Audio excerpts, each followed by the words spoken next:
Triomphe Congo TV est une chaîne d'analyse politique, économique, sociale et culturelle. Congolais de partout, aimez votre chaîne, abonnez-vous, likez et activez la notification. Vous voulez la bonne information? Triomphe.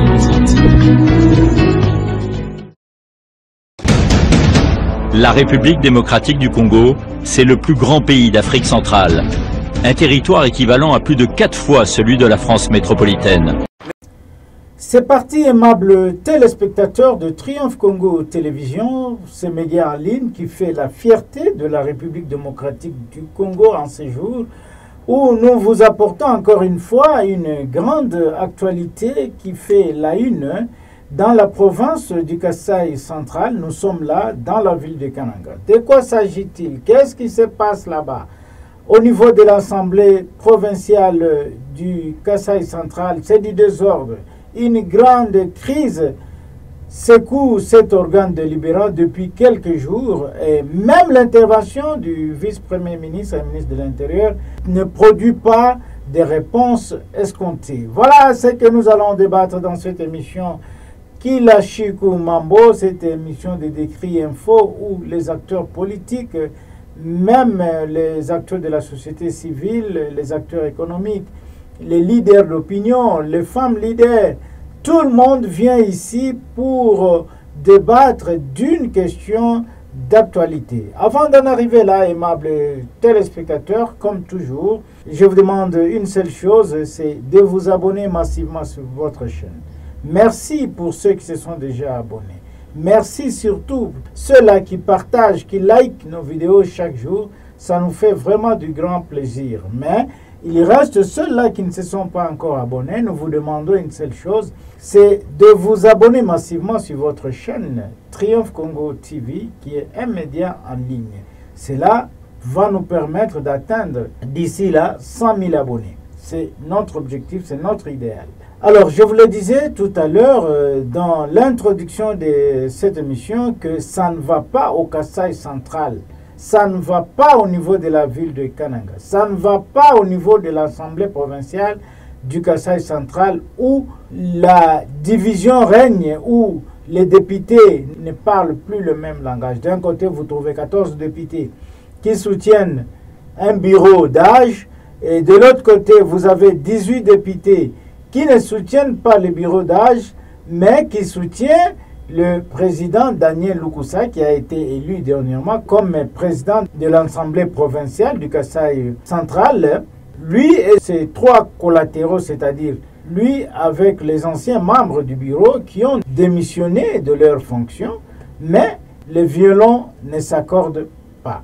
Voilà. Qu'est-ce qui se passe? Aujourd'hui, nous allons recevoir le député provincial Mouyaya Tchaba Anakle, qui est l'un des membres du présidium qui dirigeait jadis cet organe délibérant, qui vient ici nous expliquer qu'est-ce qui se passe réellement dans cette assemblée, où je vous propose déjà de suivre d'abord le communiqué lu par le député Zakari Bababaswe, qui est élu de la circonscription d'Endemba dans le Kasaï central. Suivez et nous allons nous retrouver tout juste après. Déclaration politique des députés provinciaux du Kasaï central. Nous, députés provinciaux du Kasaï central, après avoir auditionné dans des plénières des responsables des entreprises qui exécutent des travaux d'infrastructure dans la province du Kasaï central, et effectuer des descentes sur les sites de leur exécution, avons déploré de manière générale leur taux d'exécution. Ce dernier a de l'impact négatif sur l'environnement, sur toute la province du Kasaï central, déstructuré par des ravins, l'état vétuste des immeubles publics, le mauvais état de la voirie urbaine, ainsi que de tous les réseaux routiers. En plus, il se relève un écart criant entre les états d'avancement des infrastructures, les temps impartis et les fonds décaissés tels que présentés par les entreprises d'exécution d'une part, et les refus du Bureau central de coordination BCECO de mettre à la disposition de l'Assemblée provinciale de tous les protocoles d'accord signés avec les entreprises d'exécution, à l'instar de Safrimex, les rapports de décaissement des fonds, d'autre part. Au motif, selon certains responsables du BSECO, que ces protocoles d'accord contiendraient des secrets. En notre qualité d'élus légitimes et représentants de la population centre-kassaïenne, et en nous appuyant sur la communication du président de la République, chef de l'État, son Excellence Félix-Antoine Tshilombo, lors de son dernier séjour, pour avoir réaffirmé publiquement sa détermination de veiller personnellement au parachèvement des infrastructures en cours de construction en disant « Kabayi benze nungase mabwe » qui se traduit par « Si ce n'est pas fait, lapidez-moi ».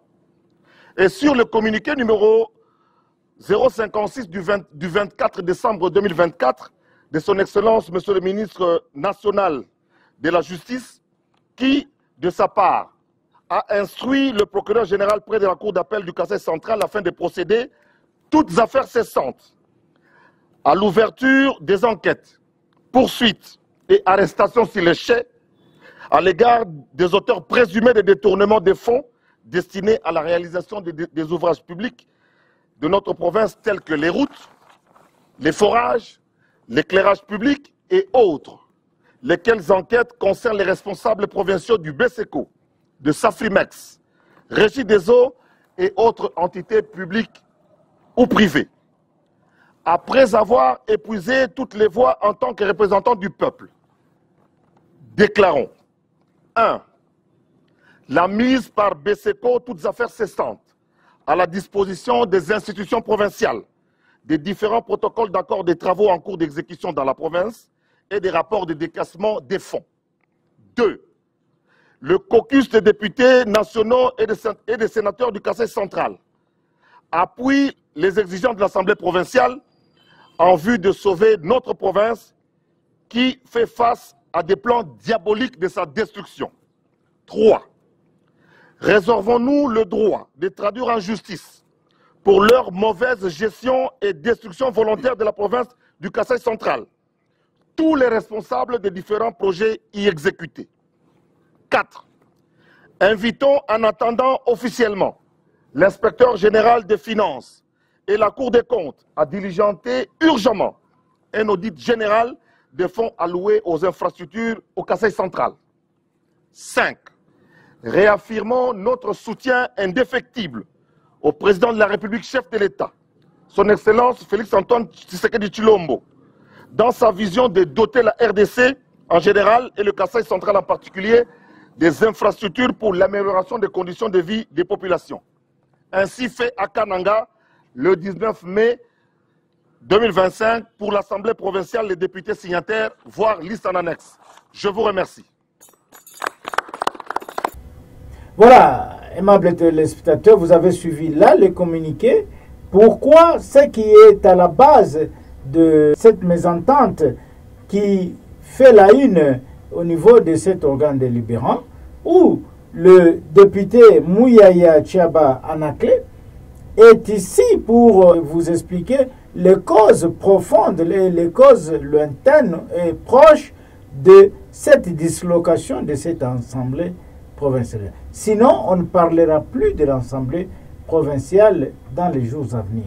Le message ici est aussi lancé au chef de l'État et au vice-premier ministre et ministre de l'Intérieur qui, selon le député Mouyaya Tchaba Anakle, est à l'origine de cette crise. Suivez le duplex réalisé avec cet honorable député et nous allons nous retrouver juste après. Honorable Anakle Mouyaya, bonjour. Bonjour, monsieur le journaliste. Oui, honorable, au moment où nous réalisons cet entretien, pouvez-vous nous situer, vous vous trouvez où précisément? Je suis à Kananga, oui. Chef-lieu de la province du Kasaï central.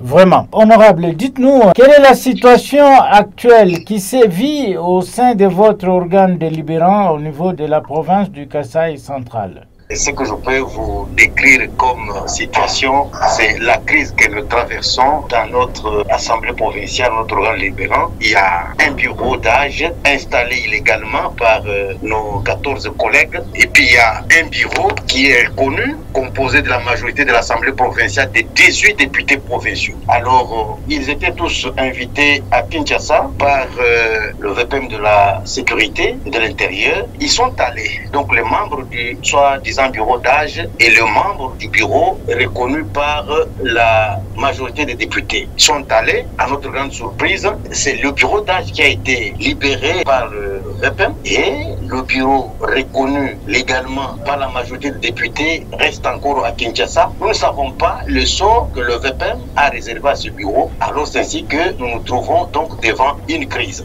Oui, vous vous trouvez devant cette crise. Si je comprends bien, vous voulez dire qu'il y a 2 bureaux d'âge, c'est ça? Ce n'est pas des bureaux d'âge. Il y a un soi-disant bureau d'âge. Qu'est-ce qui est arrivé? Qu'est-ce que vous voulez dire?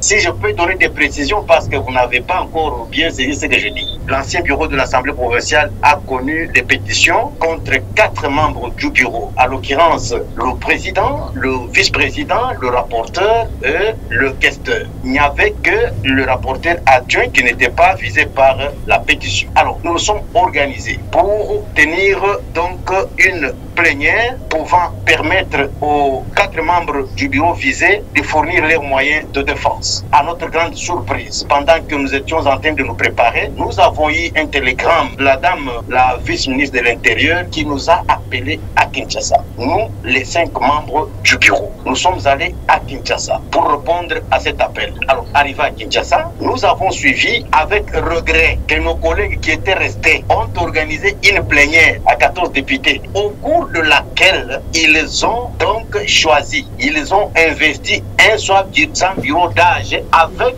quelqu'un qui n'est pas doyen d'âge, parce que celui qui a été investi comme président du bureau d'âge n'est pas les plus âgés parmi nous. Les plus âgés parmi nous est là. Alors nous nous sommes demandé comment est-ce qu'une assemblée composée pratiquement de 32 députés en fonction, comment est-ce que 14 députés peuvent entrer dans une plénière et prendre des grandes décisions comme celle-là. Et à notre surprise encore, le président de notre ancien bureau est appelé au Rwanda pour aller assister à la conférence de gouverneur et il est là. Nous, les 3 membres du bureau restants à Kinshasa, visés par les mêmes pétitions, nous attendions encore la dernière décision qui serait prise par Madame la vice-ministre. Mais à notre grande surprise encore, ce soi-disant bureau organise une plénière au cours de laquelle on va analyser les pétitions. Demandez-vous un peu. Nous tous à Kinshasa, le président, on l'en a pas dans une grande conférence. Et on organise cette histoire. Ils sont à combien? Ils sont toujours à 14 et ils disent qu'ils ont déchu le bureau. C'est quand nous sommes venus, nous avons dit non, ça ne peut pas se faire. Celui qui était habilité tenir une plénière pour organiser les pétitions, c'était le rapporteur adjoint qui n'était pas visé. Alors quand nous sommes venus tous, nous avons tenu une plénière officielle qui a été délocalisée à cause du désordre créé par certains de nos collègues. Et nous sommes allés la tenir au bâtiment administratif. Nous étions à 18, donc le quorum atteint. Nous avons analysé les pétitions. Nous avons travaillé, nous avons terminé. Le président est reconduit. Les 3 membres du bureau ont déposé leur démission. Alors, il restait à ce que nous puissions aller avec cette démarche jusqu'à organiser les élections. À notre grande surprise, c'est là qu'il y a encore un télégramme qui tombe invitant les bureaux des jeunes, comme on l'avait appelé à l'époque, donc dans le télégramme, et les bureaux d'âge. Donc tout le monde est parti à Kinshasa. Tout le monde est parti à Kinshasa et qu'est-ce qui a suivi à la fin? À la fin, ils ont été entendus. L'ancien bureau et les soi-disant bureaux d'âge. À notre grande surprise, c'est que le PM a libéré les bureaux d'âge avec une autorisation de sortie pour dire qu'ils doivent rentrer pour continuer leurs activités. Sans pour autant faire allusion à l'ancien bureau qui a été invité par eux. Et voilà un peu comment est-ce que nous assistons à une crise au Kasaï central. Et là, vous dénoncez que cette procédure, elle est illégale ou bien...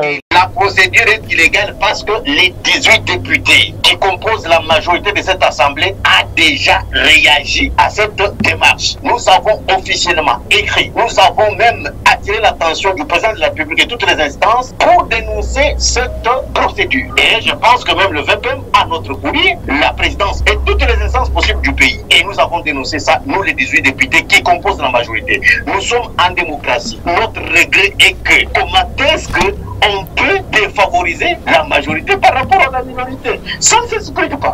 Oui, mais honorable député Anaclé Mouyaya, dites-nous, qu'est-ce qui est derrière cette démarcation qui n'a pas de nom? Je dois être clair. La genèse de ce problème, c'est quoi? Nous, les députés provinciaux, nous avions bien commencé cette même session de mars. Mais qu'est-ce qui est arrivé? Nous avons compris que le centre kassaïen se plaigne chaque jour à cause du retard dans l'exécution de certains projets, les projets qui sont soutenus par le président de la République. Quand le président de la République est venu ici chez nous à Kananga, il a pleuré. Il a même juré devant cette population centre kassaïenne que si on ne fait pas, quand je veux revenir ici, on puisse me jeter des pierres. Imaginez-vous une telle déclaration prise par le président de la République. Ça devrait faire peur à chacun de nous en tant qu'acteurs politiques. Nous avons dit, mais ça ne tourne pas. Nous devons jeter notre regard sur ce qui se passe dans tous ces projets. Ensemble avec tous nos collègues, nous avons voulu inviter les structures qui sont en train de faire ces projets. Nous avons appelé Safimex, nous avons appelé PUR et tant d'autres, l'OVD, l'Office de route. Expliquez-nous pourquoi est-ce que les choses ne marchent pas au Kasaï central. Est-ce que nous pouvons avoir une idée sur le contrat conclu au niveau de la province pour la réhabilitation du bâtiment administratif, la réhabilitation de la mairie de la ville, la réhabilitation du Capitole, les 38 kilomètres de la voirie urbaine? Est-ce que nous pouvons avoir une idée sur ça? Oui, alors? C'est là que les choses ont changé de vue. Il y en a maintenant de nos collègues qui n'ont pas apprécié la procédure avec l'influence étrangère. Et nous avons dit, nous voulons voir clair dans ce qui s'est fait. Nous voulons voir qu'est-ce qu'on a déjà fait comme financement, qu'est-ce qu'on a déjà fait comme travail. On puisse évaluer les taux d'exécution. Comme ça, on peut sauver le président de la République au Conseil central, son honneur.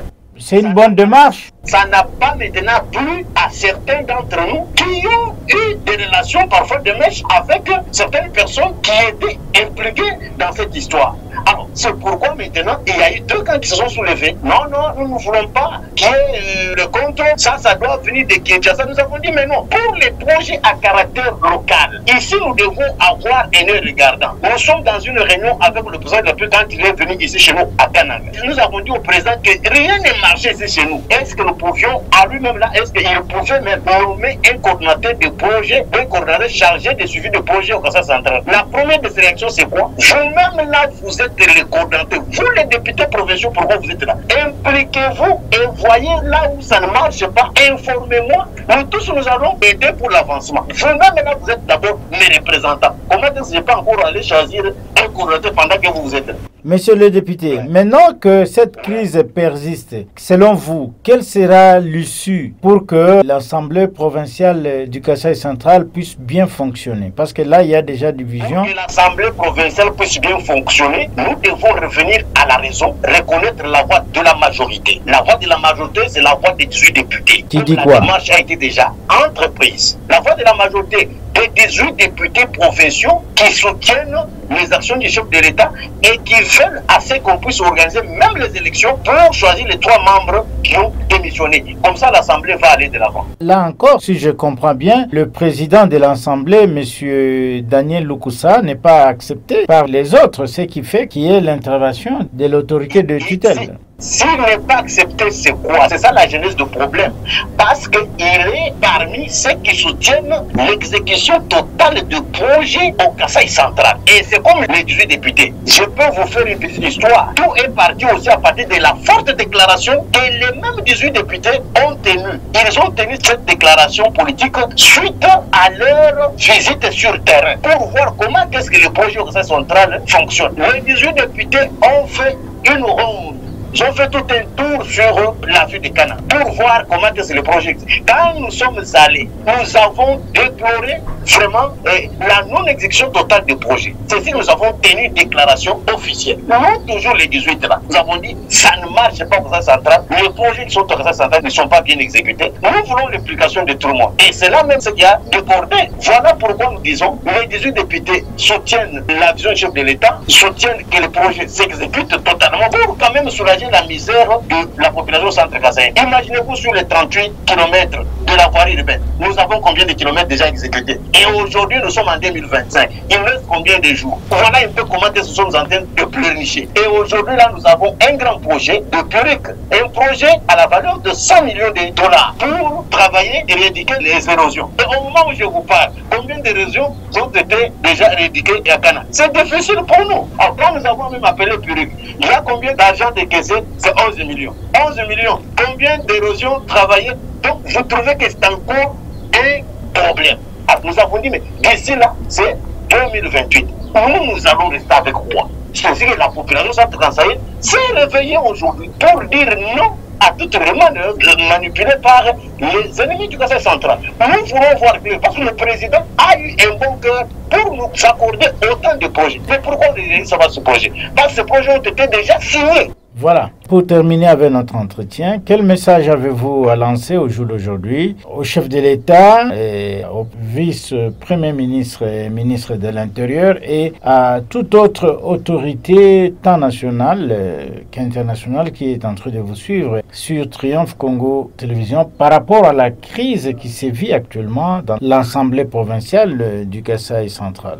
Merci beaucoup, chers journalistes. Le message est très clair pour tout le monde et pour toutes les instances. La situation qui est au Kasaï central, nous invitons toutes les autorités d'ouvrir l'œil. Le bureau composé des 18 députés qui constituent la majorité, le bureau est là. Le bureau a toutes les preuves possibles qui peuvent éclairer l'opinion de tout le monde. Ils ont tous les documents et ils sont dans la légalité. Si, par exemple, tout le monde pouvait comprendre, écouter ce bureau et tirer les leçons par rapport à la documentation, je pense que nous pouvons bien évoluer. Et le président de la République doit aussi ouvrir l'œil parce que la démarche qui est soutenue par nous, par les 18 députés, c'est pour son honneur. Parce que si on ne prend pas garde à cette démarche, je pense que la population centre-kassaïenne ne pourra pas se retrouver dans tous ces projets qu'il a eu l'avantage de nous accorder. Parce qu'il y a toujours des étouffements, il y a eu toujours des mains noires dans l'exécution de ces projets, même dans les contrats. Imaginez-vous lorsqu'on vous dit que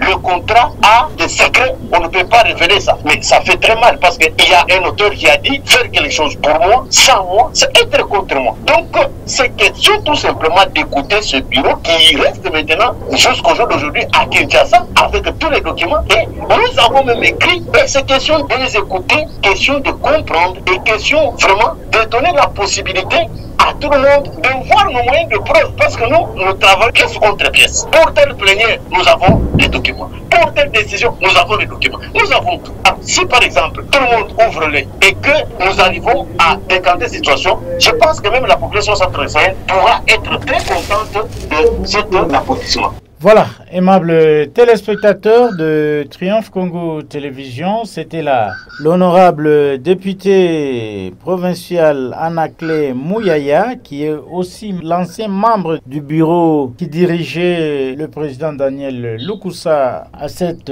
organe délibérant. Honorable Anaclé Mouyaya, Triomphe Congo Télévision vous dit merci. Merci beaucoup, chers journalistes. Des retours sur ce plateau, aimables téléspectateurs de Triomphe Congo Télévision, vous avez compris la cause lointaine et la cause proche des conflits qui règnent au jour d'aujourd'hui au sein de l'Assemblée provinciale du Kasaï central. La crise est très profonde, la crise est très grave que les chefs de l'État, le vice-premier ministre et ministre de l'Intérieur doivent prendre les choses au sérieux parce que sinon, ça va éclater.